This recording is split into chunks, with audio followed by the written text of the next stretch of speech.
Welcome to the Uncivil Mentality Podcast. I'm Erik Vidal. And I'm Reilly Kilbride. Let's go. Let's go. Mr. Chance Craven. Dude. Hey. What's up, gentlemen? Dude, we stumped the IT technology guru. Bro, I don't know about all that. What's up, my man? How are you, man? I'm good. How are y'all? Good, man. Doing well. I'm good. Yeah, man. How's your trip?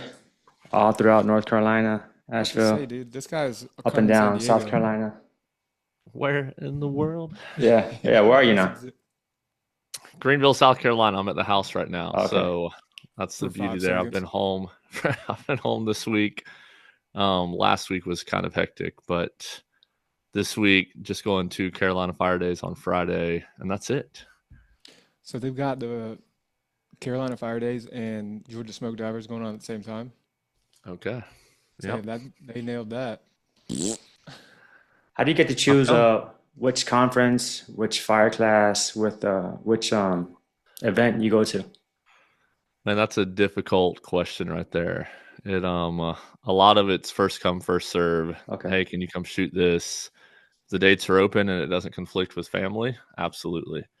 But a lot of things now, the more I get into this, the more I realize how much there is on any given day. Like not even just on weekends. Like it could be a Wednesday and it's 4 things going on. And so it's kind of first come, first serve.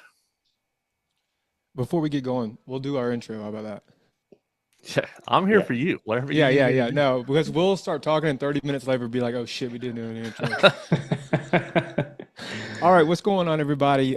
Today we have a special guest in the house. If you're a firefighter, you probably already know this guy. Doesn't need an introduction, but our buddy is here to talk to us today. Chance Craven, what is going on, my brother? Howdy. Appreciate the opportunity to be here. Absolutely. Thank you. Chance, for the people that don't know you, give us a brief bio, everything, Chance. Yep, my name's Chance Craven, live in Greenville, South Carolina. Man of faith, been married for 12 years now, have 2 boys. No plans to have any more children, and currently the founder of Honor Supply Co., where our mission is to honor firefighters by sharing what they do. All right, you open the basket. Let's go right into it. Honor Supply Co., like from a firefighter standpoint, we love what you're doing, man. Like it is Thank you, sir. almost it's a nail on the head. You're for us, by us. Like it seems so organic to have you around and have you photographing around us now. I just want to thank you for all the firefighters out there and just we're happy to have you. Like you're one of us, brother. Thank you, sir. It means a lot. Where did inception come from? Where did that idea, besides being a business, right? Obviously, but Yeah. the notion, just the concept. So there was really no defining moment that led up to the creation of Honor Supply Co. It was growing up around first responders, service-minded people, and over time starting to see the lack of literally honor given to those who serve before they die. And it always seems that after a first responder passes away, we line the streets, we wave the flags, we do all those things, which is awesome. But why is it that we wait until that happens? And so that was something that I had wrestled with for many years, and then just through experiences, meeting more and more people, being a man of faith, kind of started to pray about it. God, somebody should do something about this. And kind of that nudging of like, you're right. Somebody should do something about it. And I'm like, yeah, they should. And that led to just a relationship with Chief Sonnefeld in Irmo, South Carolina, kind of sharing a very large vision with him and him being like, man, you can come ride on fire trucks with us and take pictures. Since that was the very first department that ever let me do it back in 2015. Met him during the floods in South Carolina and stuff like that. Great relationship. But then fast forward almost a decade now, and it's just been a slow progression of, okay, that was cool. Let me keep doing other things. And then that stirring, hey, you should really focus on this. And now almost 10 years later, being like, all right, we're just going to do this. We're going all in. Amazing. What was that decision making like when you wanted to go? You obviously had a fork in the road of, ideas of, hey, I got to take this thing full go or not, see what happens. Yeah, so it literally came down to just friends passing away and people that we had taken photos of, honoring them, not thinking anything about it, truly doing it before they passed away. And then now 4 different firefighters that we have photographed have passed. And the 4th one was kind of that moment where it's like, hey, time is of the essence. We need to get out there and start photographing as many people as possible. So that was kind of the push into the arena, so to say, of, hey, we're doing this kind of a leisurely hobby activity to, hey, if the goal is really to honor every firefighter and make sure they feel honored before they pass away, we got to get to work. So, and from what I understand, your team is kind of growing, or like you're adding photographers to your team. Tell us a little bit more about that. Yep. So super unique environment, the fire service in itself. If you're going to go to like Olin Mills in the middle of the mall and hire a photographer, controlled environment, super simple, not a lot of variables. If you put somebody on an apparatus and you say, hey, document a day, the 3 of us know that there's no guarantees of what you may see, will see, won't see. The closest thing to a guarantee is if we're there with a camera, no one's going to turn a wheel. Like safest city in America the day that we're there with cameras. Absolutely. But outside of that, finding people that you can kind of predict what they're going to do in certain situations, from my experience, only comes down to finding people that have already been in those situations. And so with that, starting to build out a team of people that have fire service experience and not necessarily bring them on in like a W-2 employee mentality, but saying, hey, if you're available and you're willing, would love to have you kind of fly the Honor Supply Co. flag and go out and document these things. Caleb Jacobs was already doing it. He's riding on Rescue 1 in Columbia. Right across the street from my gym. Right across the street. Yeah. And he was already out photographing people for free. And we just happened to meet at a Soda City training event, had a conversation, had a lot of things in common. And more than anything, just his heart to serve others. And he's like, man, I'm out here for free, not watermarking any of these things. And so already had core values aligned. That was an easy, like, hey, come on. Christopher Buell, another guy that he's in the fire service, phenomenal with a video camera. Hey, man, let's sit down. Let's share some kind of parameters and then just release you to create content. Nate Reimers was a former firefighter with the city of Greenville and the United States Air Force. He has since gone to full-time freelance. So he is not currently an active firefighter, but he has the experience. He has the knowledge. I don't have to worry about him sharing something he shouldn't. And that comes down to the difficulty of growing is, hey, we're a decade in. We've built a lot of trust. Reilly, you kind of started this with, hey, if I'm there, you feel comfortable. Mm-hmm. Now it's finding those extensions that if I can't be there, but it's Caleb or Nate or Chris or someone else, that same confidence where we've always said that our goal is to be the most trusted photographers on the fire ground.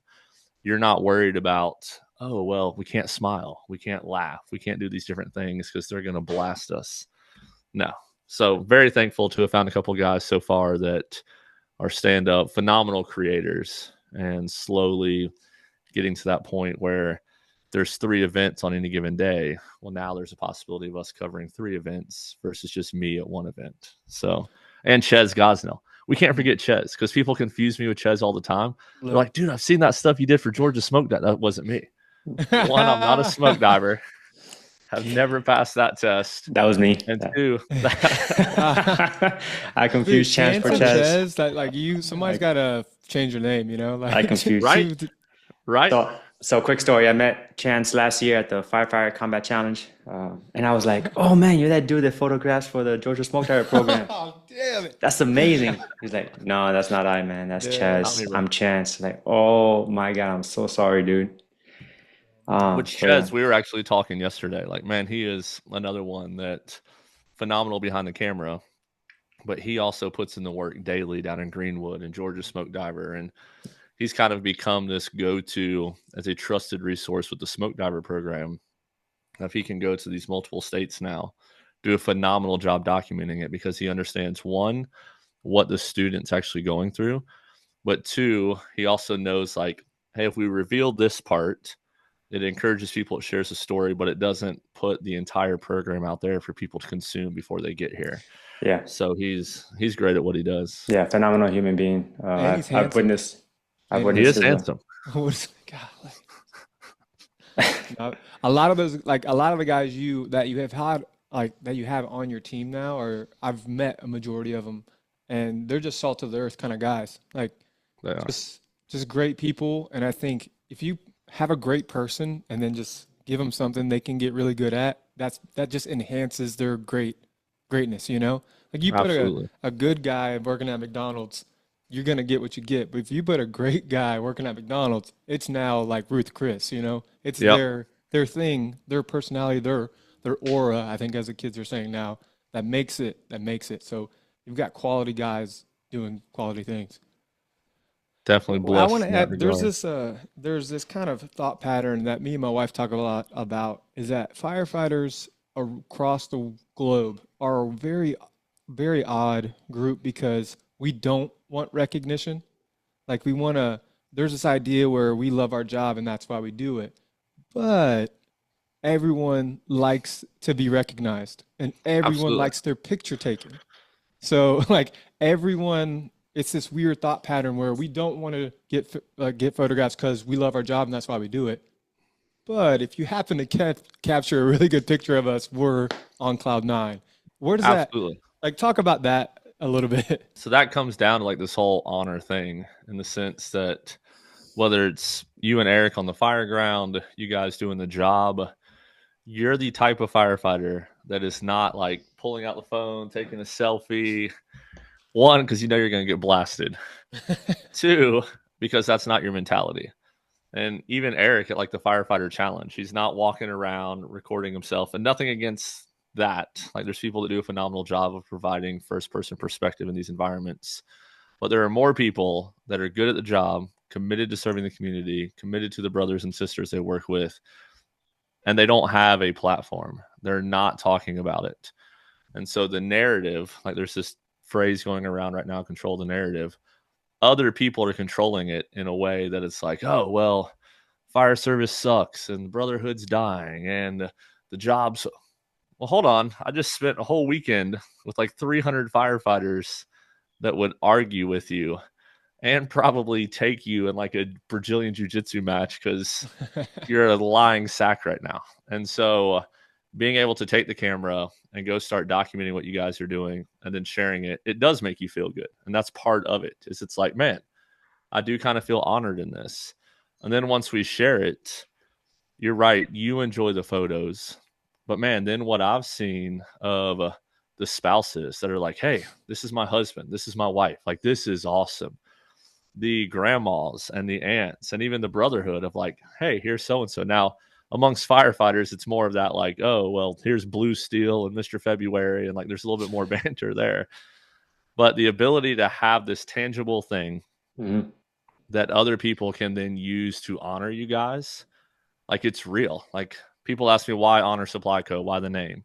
We are literally supplying something that allows other people to honor you.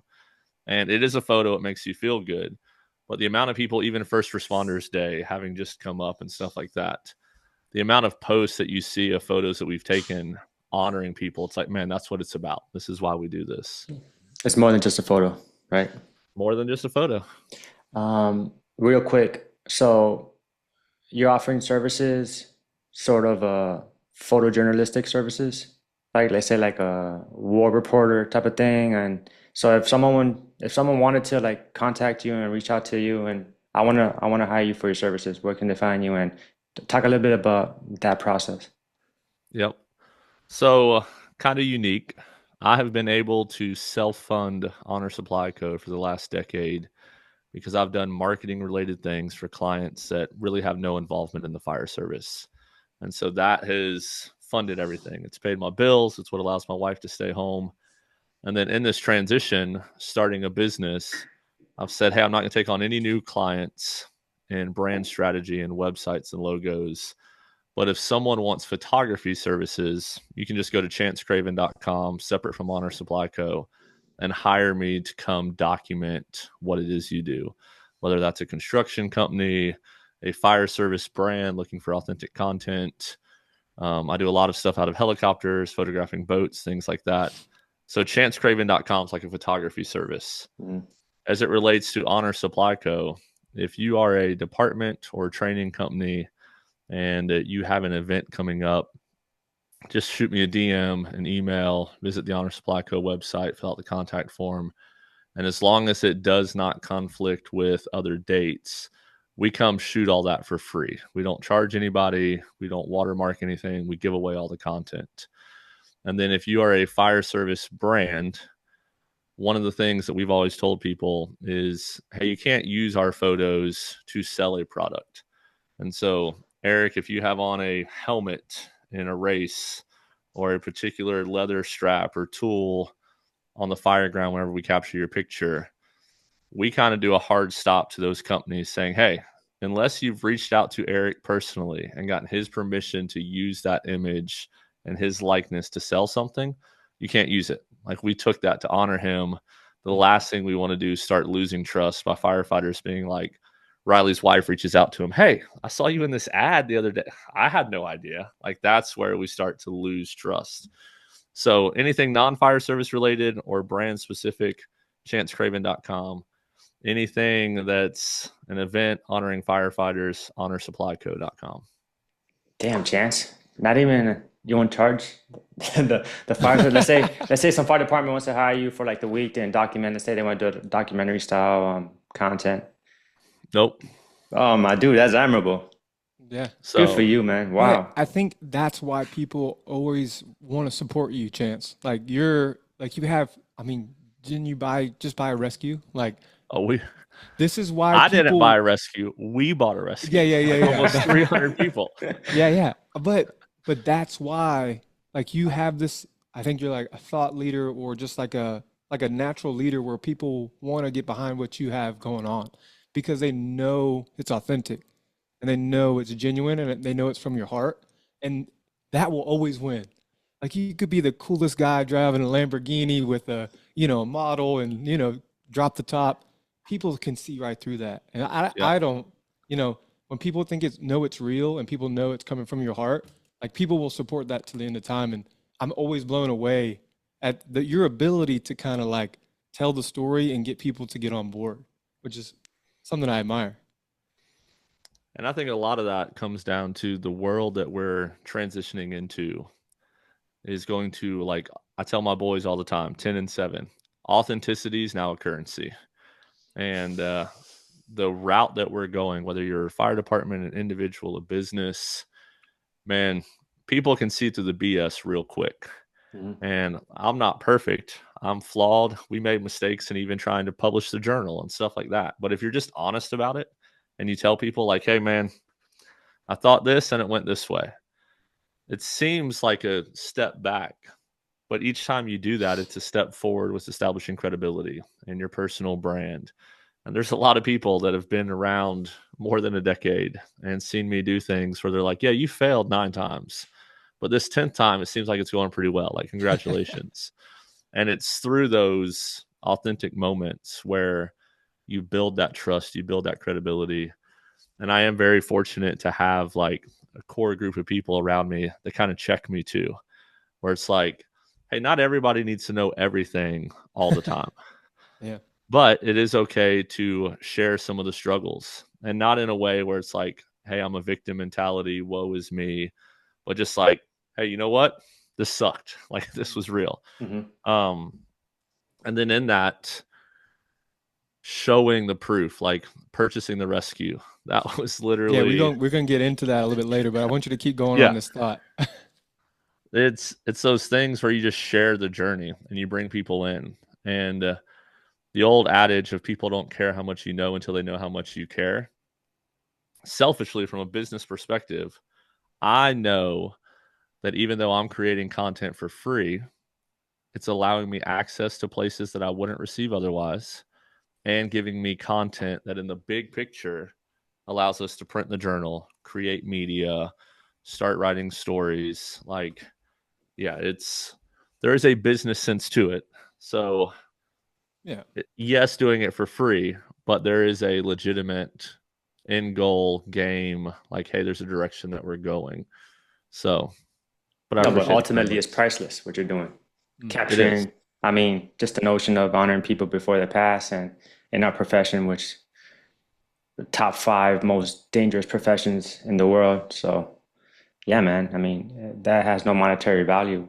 What you're providing. I mean, I don't put a price on it.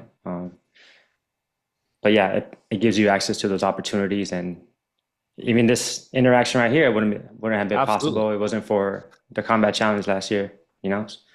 Um, so And yeah, that's one of man. those things that, like, I go to the challenge, I shoot it for free because one, it's just a great environment, but you never know who you're going to meet.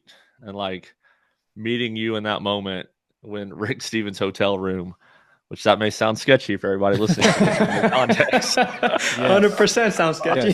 Yes. I like it. Keep going. Keep going. Clip that. Oh Clip man. Oh man. Yeah. No shit, That, there I was. Rick Stevens hotel room. Yeah, That's oh man. amazing. man. Not weird at But all. it is okay, so a little context there. Rick Stevens is a photographer also in South Florida that does a phenomenal job creating media, also participates in the combat challenge. He had turned his entire hotel room into like a podcast studio, like Studio, big exactly. lights, everything. Yeah. Specifically for podcasts, nothing else. And so Rick had asked me to come speak on it, and Erik and I were like in a transition period. Got to meet him, hear a little bit of his heart, meet Mel, and it was awesome. But yeah, Yeah. Yeah. some context was Yeah. needed there. So, but Well, it is I one of think those things that you never know who you're going to meet. You never know where you're going to go. You also never know whose photo. Like I'm going to use the combat challenge for an example. The combat challenge, you have like these top tier people that are the Elite in the world. Elite. most premier athletes in the fire service space. Mhm. And everyone comes out and takes their photos, which is awesome. Like they've busted their butt, they do well. But man, there's another 200 people at the event that their photo is rarely taken. You literally see all the cameras like go up when they're running their race because they're not the who's who of the sport. And it's like, man, that's really my heart. Like that's who I want to focus on.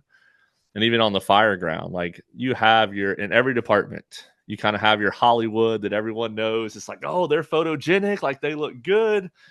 And then you got 40 other it's right people in there, the same man. You don't have to department. say that. So you got all the other people. And whenever we go into it, whether it be a training event, a ride along, like our goal has always been to try to get that portrait of everybody because you never know when it's going to be that last photo. But yeah, that's a lot of verbal vomit. No, No. let's talk a No. little Lead bit about the anywhere. journal. The journal. Yep. Right here. So Look. yeah, look, boom, perfectly Yee-hee. placed. Second. Yeah. So Volume that's 1. the volume 1. I'm waiting for volume 2 whenever that's coming. The streets are It's waiting. coming. It's coming. It's All coming. right. So the journal comes to my house before I get home. I'm on shift or something, and my wife opens it, and she's sitting in our living room, and she's just going through. She's looking, and she's crying. She's like, "This is the most beautiful thing because it honors these people like that do these everyday jobs, and we don't. As a person that's not a first responder, she's like, this is what should be. It should be this more. Like this should be the Yep. entree." She's like, I never take the time to think about all the different people that are firefighters or across the whole world. And she was literally in tears. And then she got to my picture and she's like, oh my God. She's like, I'm Now proud y'all to just had a say, baby. well, that's probably why, Chance. So thanks. But she was like, I'm so proud to have like to be your wife. Like you made me proud of you. And that was super emotional in our home. So thank you for that. Absolutely. And that makes it real. Like, again, I've always kind of been an entrepreneur at heart. The journal's always been on the agenda. But it's one of those things that before the journal, you might be excited to like go through the link and see a photo of yourself. Erik may be like, oh yeah, this is a cool photo of Reilly, like whatever. Mhm.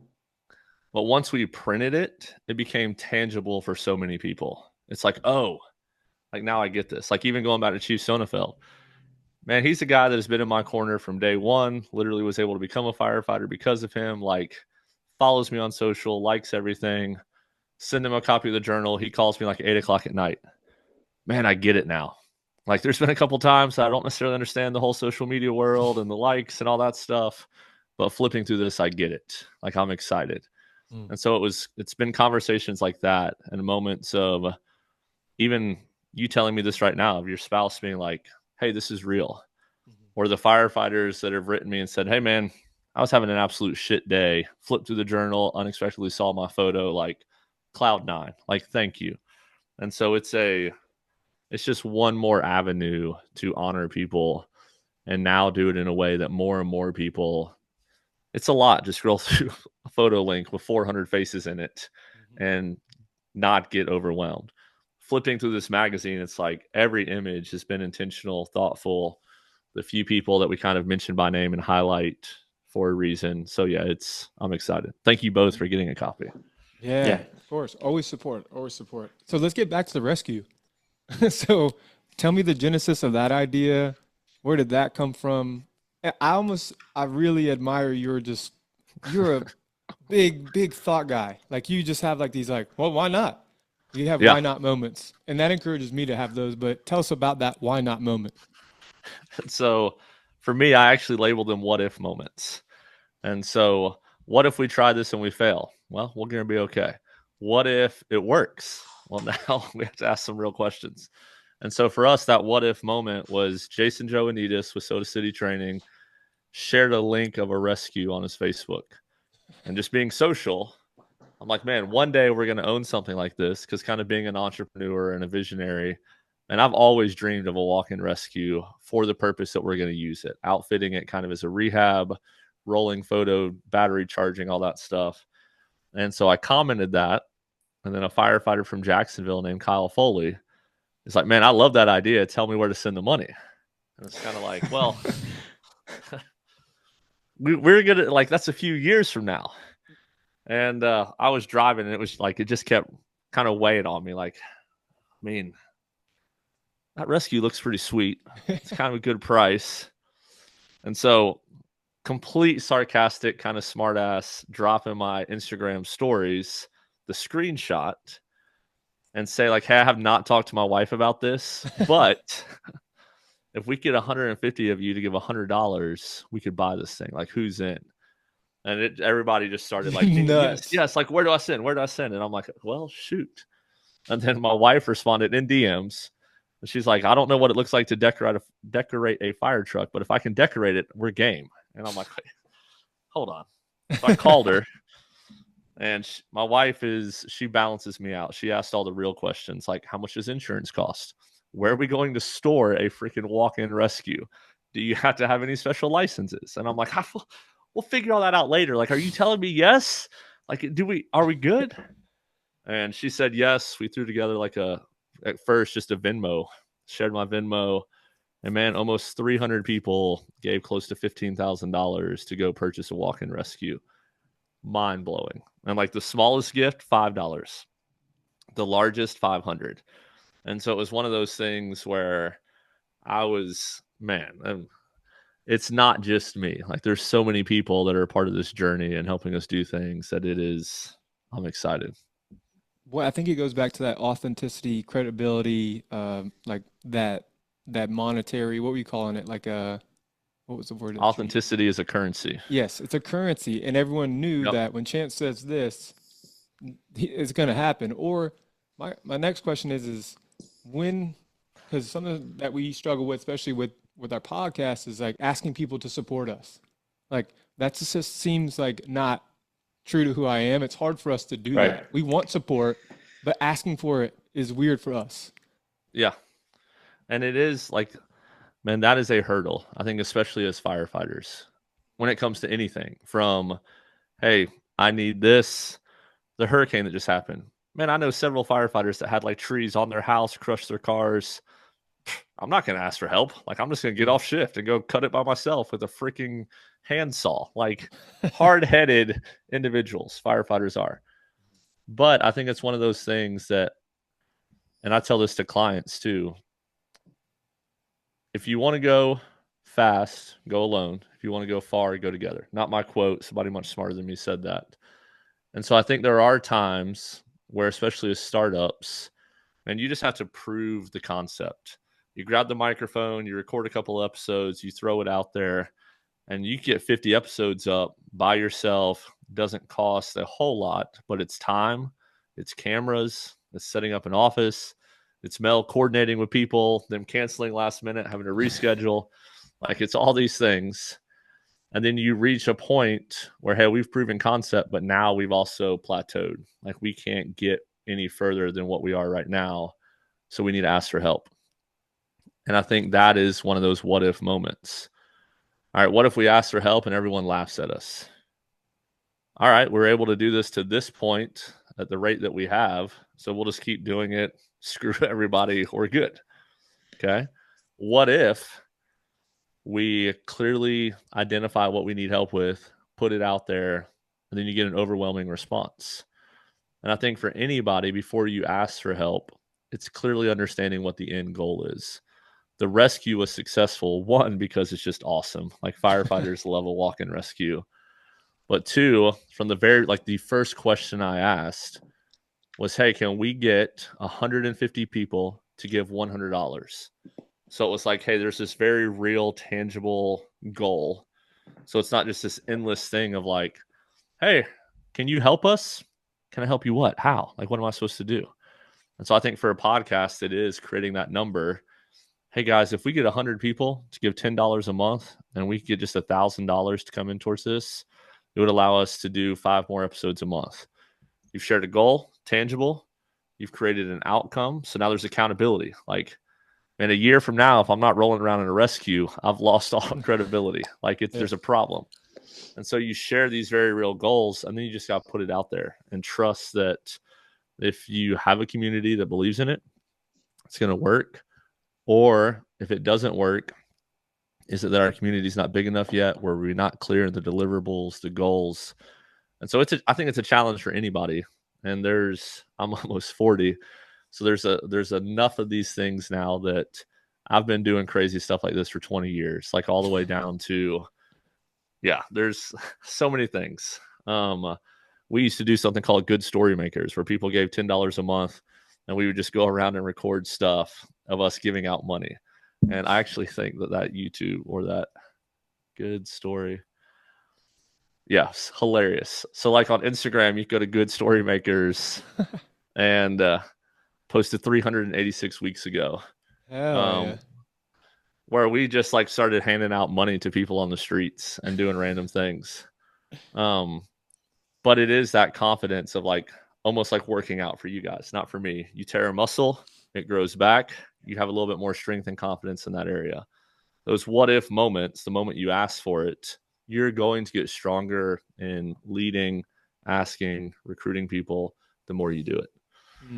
Yeah, trial and error. So this advice is not just for us; it's for every single person listening to this. Hell yeah. We just got free game from the That's GOAT, sound Chance advice, man. Craven himself.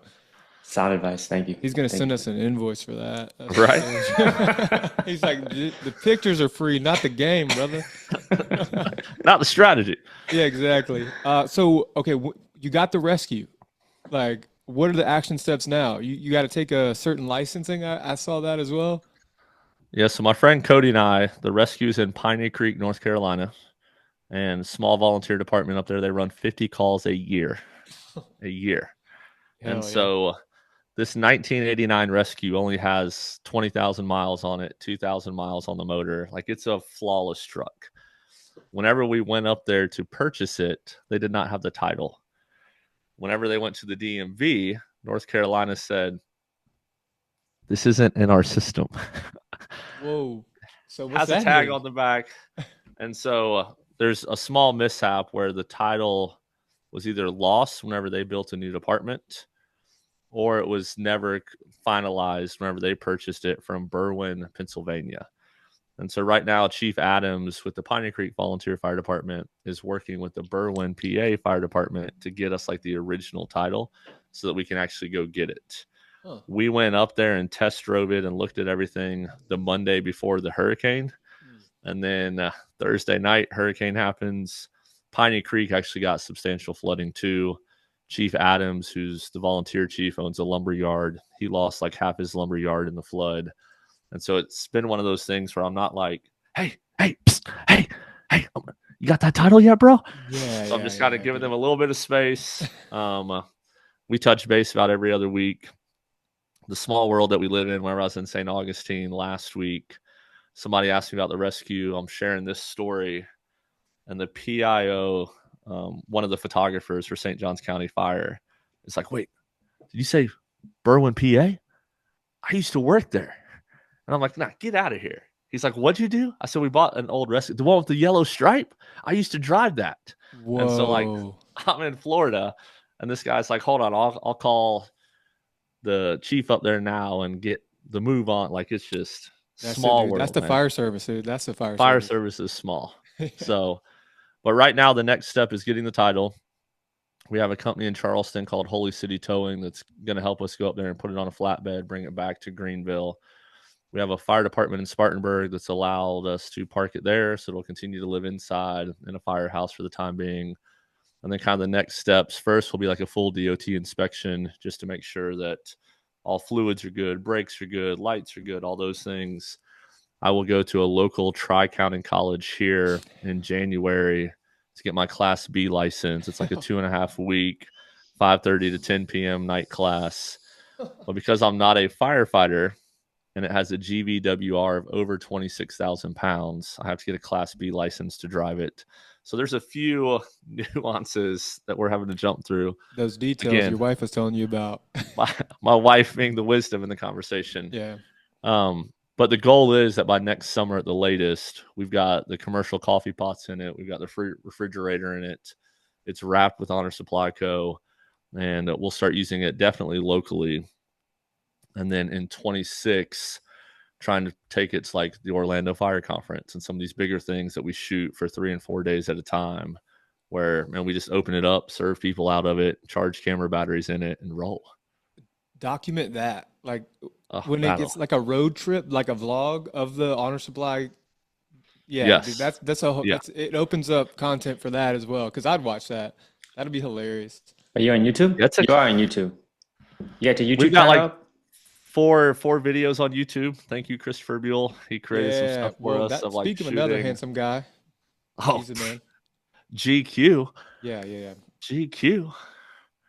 Yeah. So, okay, dang, dude, that's What's just your sick. YouTube handle right quick? What's your page? At Chance Craven? Chance Craven. Yes, sir. All right. For those of you listening, hit that Yeah. subscribe button. We're working on it. Push like. Yeah, all that. Comment down below. Yeah, there you go. Yeah, Erik we're does have the naturals. most YouTube experience of the three of us on this podcast right now. Yeah, Erik So is actually well versed in YouTube, he's man. crushing it, man. He's a YouTube disciple. He'll try to recruit you to the cult too. I Trying, think he bro. works for him. Trying to make an impact. Hey, Trying. Do we? that's what I'm talking about. Hey, so give us an update. I know you were out there with all the hurricane relief. Give us a brief synopsis of what you were able to accomplish and more of that story. I think now that there's so much stuff going on in the world and the news cycle changes every 3 days, people kind of forget. And Yep. the Carolinas are near and dear to my heart. So give us a little idea of what you did and where it is at now. Okay. So I have a little background in disaster relief. Did it for a couple of years. Haiti after the earthquake, Japan after the tsunami. So I'm kind of versed in that world. Leading up to the storm, kind of looking at, we had a cold front 2 days prior to the storm's arrival, which dropped a significant amount of rain. Having a existing relationship with the Asheville Fire Department before the storm, reached out to them and just asked, like, hey, I think it's going to get bad. Can I come up there and document it? Absolutely. And so the original goal was to leave Greenville morning of the storm passing through and immediately start documenting their work. I don't think anybody anticipated here in Greenville and South Carolina how much tree damage we would have. And so, man, I kid you not, it was like 4.5 hours to go 2 miles outside of my house. Like, it was chopping trees, drive another 100 yards, another tree in the road. And so immediately after the storm, just focused on stuff here in Greenville, serving local fire departments, kind of documenting some of the guys with the city of Greenville, Parker, and then ultimately made it to Asheville, where historic flooding, historic landslides, like, it's now a geological event. And that was one of those things where we go back to like relationships and authenticity.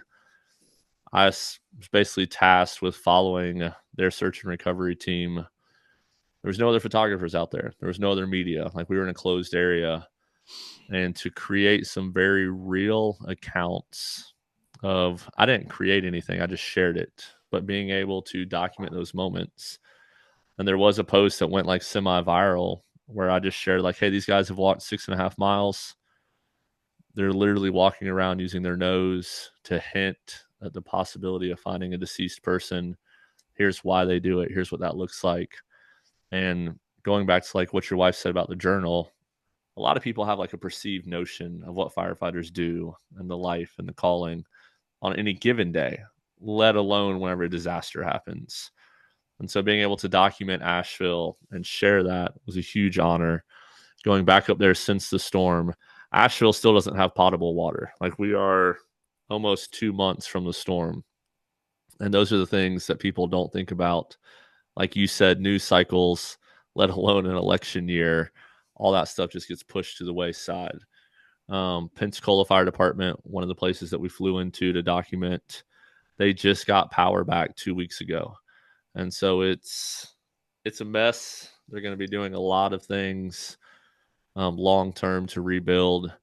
But I also met a lot of incredible people, both firefighters and civilians, that, man, the mountain resiliency of people that are like, hey, like, you'd actually do us a favor if you stopped driving on our roads, taking photos of us right now, and just left us alone so we can use our tractors to like ad hoc this road back together.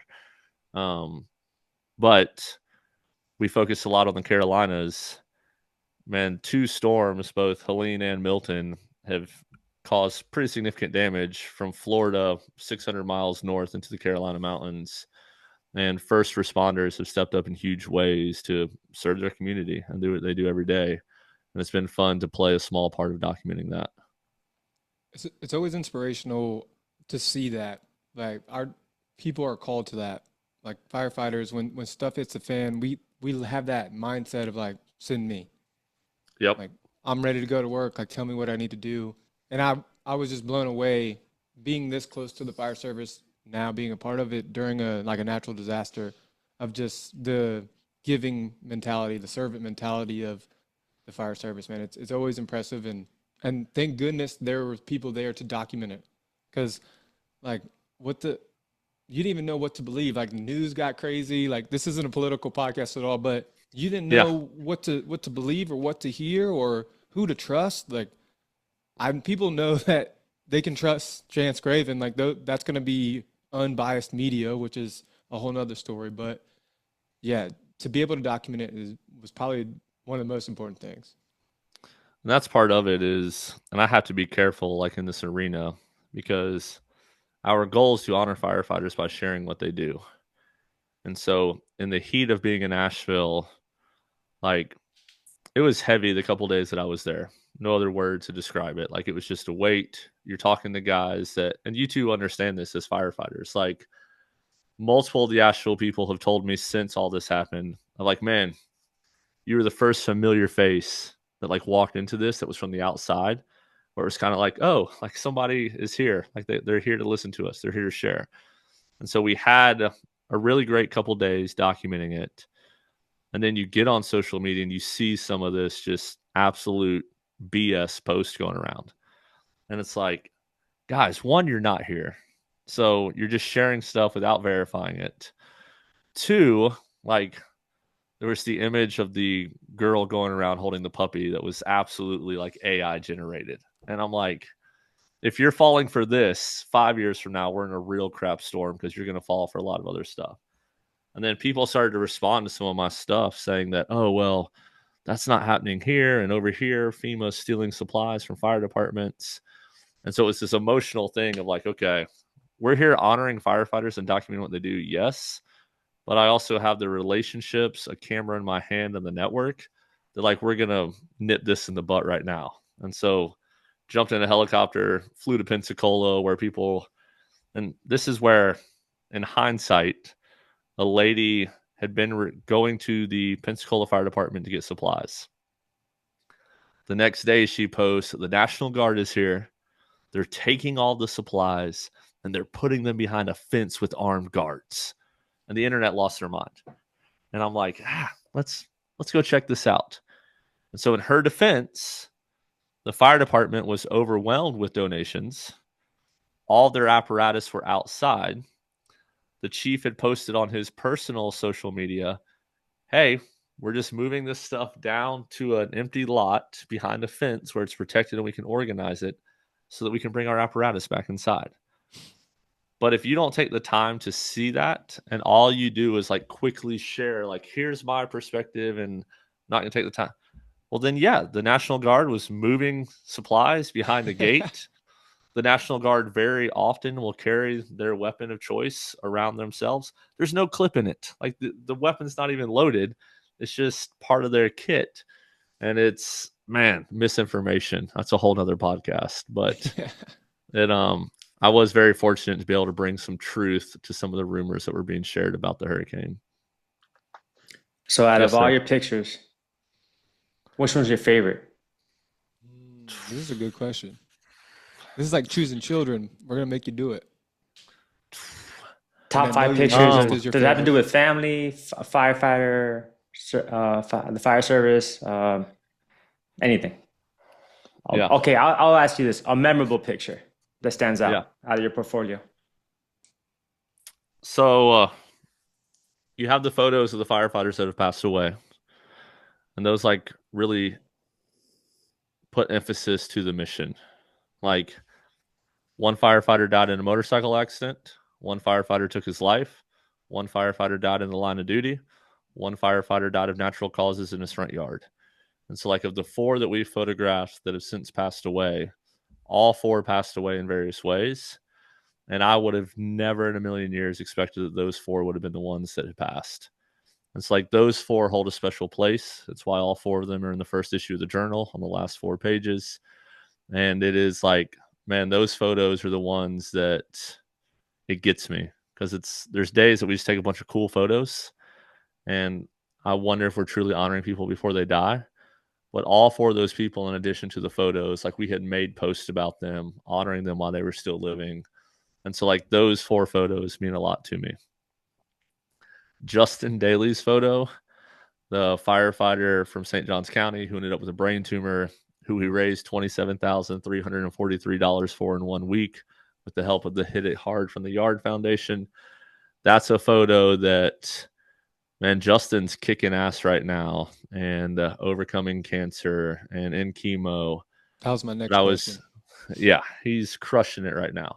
And but that was a photo that, one, I thought it was a really good photo, like composition, lighting, like he just looks like a stud.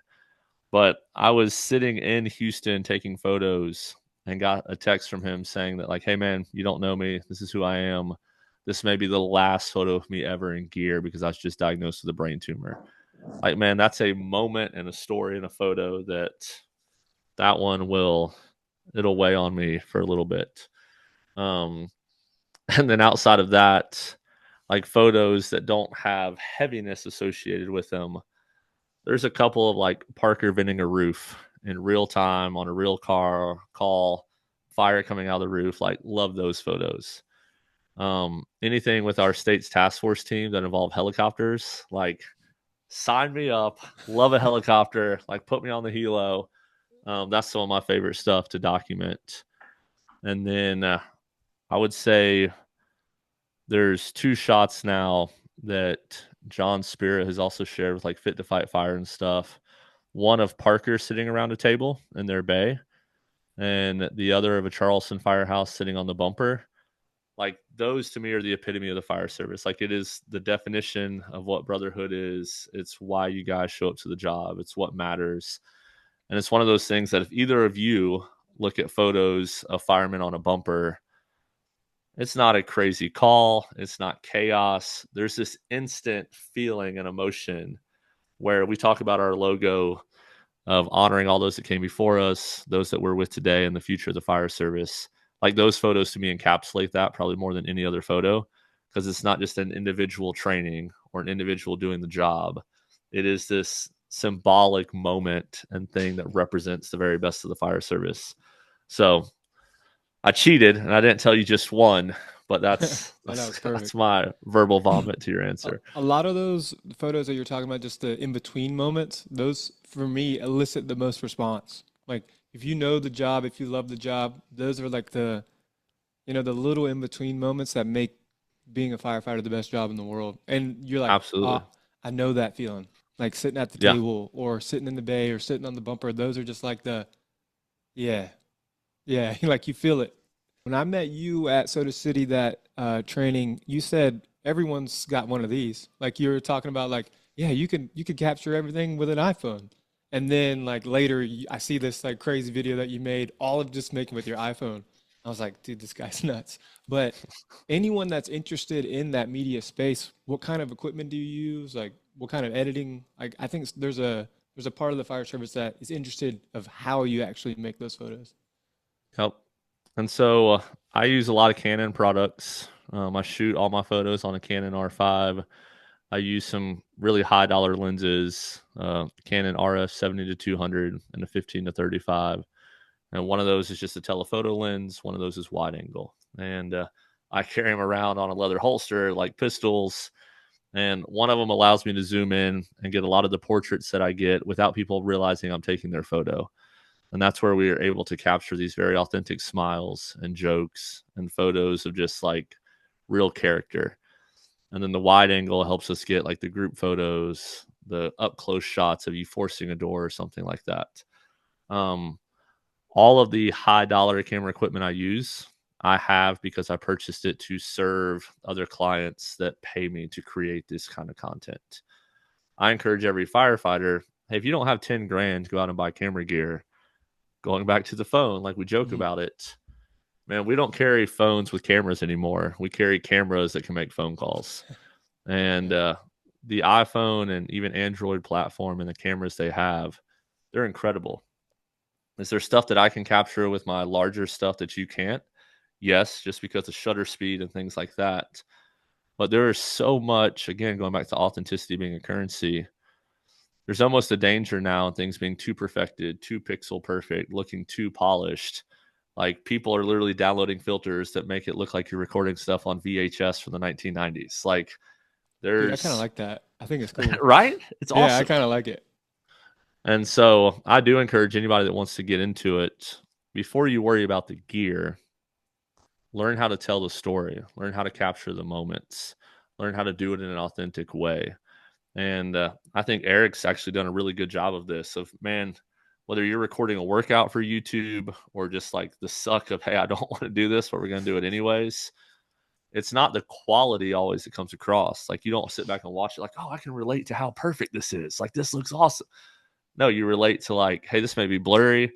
It may be an iPhone clip at 6 a.m. and the ISO is blown out and it's gritty. But man, the fact that you're recording at 6 a.m. in the dark, like that's the emotion that's evoked right now. Mm. And so it's that kind of stuff that I encourage anybody just start. Like just pick up your phone, pick up your GoPro 3 that's from like 12 seasons ago in the GoPro world and like just hit record and start recording it and start sharing it. And don't compare yourself to other creators. Like whatever world you live in, create and share in that world. And you may progress, you may buy more equipment, or you may laugh at all of us with $10,000 in equipment because you garner more attention with just the realism of the GoPro 3 and sharing crazy moments. Yeah, I'm glad to hear that there's no like gatekeeping in the creator space as well. Like we say in the fitness, like we want everyone to join us or like everyone is welcome. Like there's no like, pulling the ladder up or not letting new people in. Like we want more people Yep. to be with us, to exercise, to talk about being a fireman, to talk about life and this experience and the podcast. And there's no there's no gatekeeping or anything like that. So I'm glad to hear it's like that as well. One of the people that people look up to the most is like, dude, just you can fucking do it too, like Yeah. Just just start. pick it up.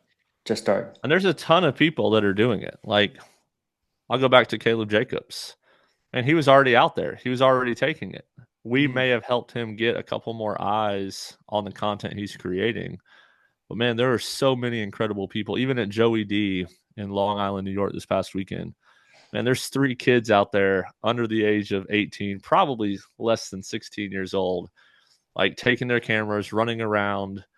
And it was this moment where one of the guys we took with us got a photo of me talking to the 3 of them. And they're asking me like, well, how do you edit things? And how do you do this? And I'm like, you send me an email, I'll send you all of our presets. Like, I'll answer any questions you have. Yeah. There is like, and there's, I have to be careful on how I say this because I don't want to offend anybody. There are gatekeepers and there are products that you can pay more for.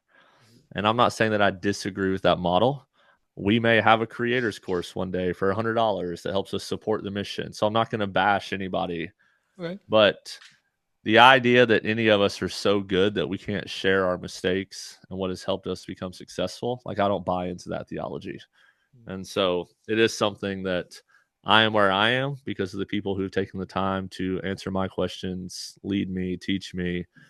And I think all of us have a responsibility to help other people kind of get where we are and then celebrate if they surpass us. There's a Awesome. story about, oh, go ahead, Eric. You No, got something?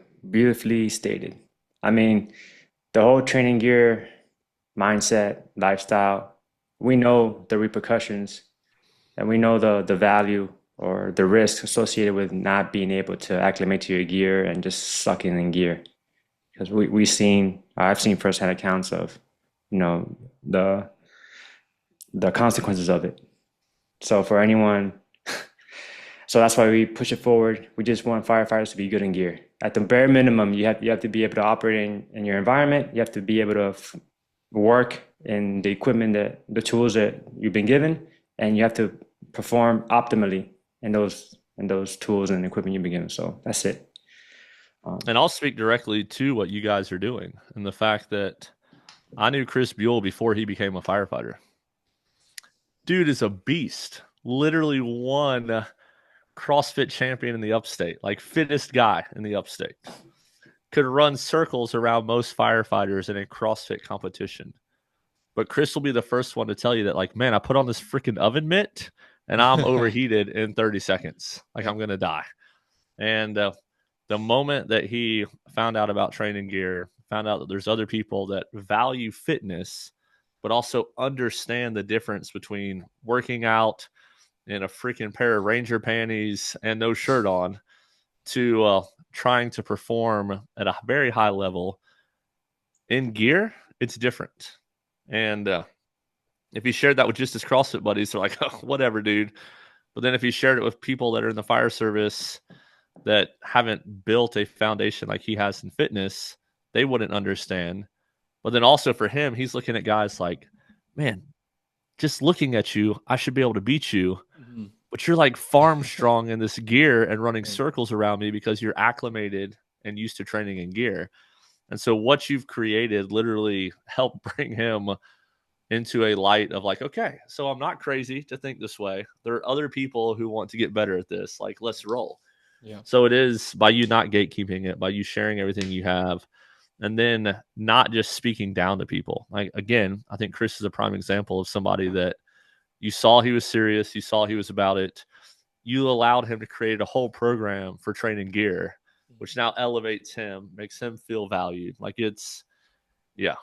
Well, yeah, because we have our biases. Well, I personally Yep. have my biases. So I'm aware that what God gives, he could also take. That being said, I'm not, I don't have all the answers all the time. I'm not the smartest guy in the room, and I don't know everything. I know that. I'm aware of that. So I reach out to other individuals like Reilly, like Chris, like Logan Broberg, Julian Serrano, all these other individuals that have, I guess, like wisdom in that arena.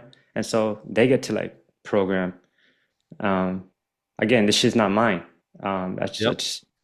This is ours, right? Type of thing. And so I'm just humbled and honored to like be among those individuals, just be in the same conversation as those names, and It's that's kind all of we're trying to do. the similar concept of there's no charge. Like Yeah. there is no admission at the door for this. If you got a pair of gear, if you got a sweatshirt and a pair of sweatpants and you want to be a firefighter, go give this workout a Show shot. up. Like, this is Yeah. it. Just the work is free. You know, it's an all you can eat buffet at the Pain Cave. Like, you can go nuts for free. Like, come with us, be part of our team. Like, there's no, like I said, we want everyone out there. Yeah. But when you're talking about Chris, like the thoughts that I'm having in my head when I'm training lately is the pain has a purpose. You know, the discomfort I have or the mental battle that I'm going through when I have my gear on, it has a purpose. You know, if I'm doing CrossFit, you know, and I'm trying to compete, like the purpose that you have with that, some people are professional CrossFitters and that's their purpose. But you know, for me, I wasn't ever that great at the sport of CrossFit, but this pain that I'm able to channel and work on, like I can go put that into purpose. Like my pain has a Yep. purpose now. So I finally get to do something with all this fitness, you know? Yeah. But you gotta train with intent. Like you have to train with intention. Like what am I trying to achieve? Am I trying to achieve mindset, resilience, just withstand, endure uncomfortability, or am I trying to, perform a task, hit a goal, Yep. an objective, train to a specific I guess target or goal for lack of a better term. But yeah, I just dog And myself out just so I could sleep at night. I think one of the unique things about the fire service is whether you believe in Jesus or not, there's like a lot of parallels to Christian faith. And what both of you are referring to right now, like as a believer, 2 Corinthians 1, 3-7 talks about we're going to go through hard things so that we can then help other people through hard things. And I think you guys, Erik, some of the people you even just mentioned, because you're leaders, you're not out selling anything that you haven't experienced. You're not out trying to help other people accomplish something that you yourself haven't accomplished. It's like Reilly, whenever you're talking about like this pain cave, yes, there's personal gratification in it. There is making you better for the job, but then you are growing. And so whenever someone, I don't want to say beneath us, I don't think that's the appropriate word. No, But when someone trying to level up, and they're like, man, Erik, I'm struggling with working out in gear. Because you've been intentional about putting yourself in these situations and overcoming it, you're not just bullshitting them the rest of the way, saying like, oh, well, here's what you do. You just put like a cold towel around your neck, and then you run around the station 3 times and clap your hands like everything's great. Yeah. Like there's so many of you guys in the fire service space that are leading from the front. You mentioned Broberg. Like, man, they just did the Crucible in Colorado this weekend, where it's like they did 12 workouts in 24 hours, literally to test the theory to see if they can then provide it to other firefighters. So it's not like they just created a class, packaged it online, and now they're selling it. They themselves went through it. I think about Basil and One Bad Tour and all those guys. Exact same thing. Like they put themselves through this mythical program before they ever offered it to anybody else. So that whenever you go through this suck and you get down in someone's ear whenever they're about to throw up and you're like, hey, man, you can get through this. You're not just saying that. You've been in that place where all of your insides want to come out of your outsides. And you can truly motivate people because you've experienced it. And I think that's one of the beautiful things about not just experiences, but you guys being the type of leader that you're going to do the workout and then share it because you've done it. Like you guys are truly leading, which is admirable and worthy of honor, pun intended. My dude, thank you. Yeah, man. Well, it's let me just say this before I lose my train of thought. We seek purpose, right? And in turn, helping others, it helps me have that purpose. Kind of like with your mission, honor before death, and just to be like a good person and that beacon of light, because I myself have done it. I put myself in a situation. You can do it too. It's okay. You'll be all right. So yeah. That's why I always have these like big crazy goals or these what if moments. It's like, well, what happens if I don't do it? Or like, I've seen people that have done it, it's possible. Why not? Why not? What if I did it? What are they going to say after that? Like, why not? Yeah. And then what if you fail? Like the worst thing that happens is you end up where you started. 99% of the time, we just end up right where we started. You're I better think because of it. You learn from it. Like, it's so it's this weird thought. I always go into these like mental jujitsu things with myself. Is like people have this saying of like, it's kind of like the beauty and like failing and, winning and then doing it again. But when you're on that side of the hill of like you've already accomplished, you're on top of the mountain, you're like, yeah, man, it was just I needed to go through all that. And the person that's looking up the mountain to be like, I got to go through all that shit. You're like, man, this is gonna yeah, be let's fun. go. Yeah, yeah. I love that. It's like, man, you sure? You sure, man? You sure? But yeah, it's you gotta go through it all, man. The goods and the Yep. bads and the ups and the downs. But Chance, we usually like to end these with like something like a mantra or something you kind of go through your head when times are tough or when you're going through some adversity. Yeah. So the thing that I constantly remind myself of is I don't know everything. And I think that's one of the things that in the world we live in where information is readily available and we can Google and find the argument to support whatever.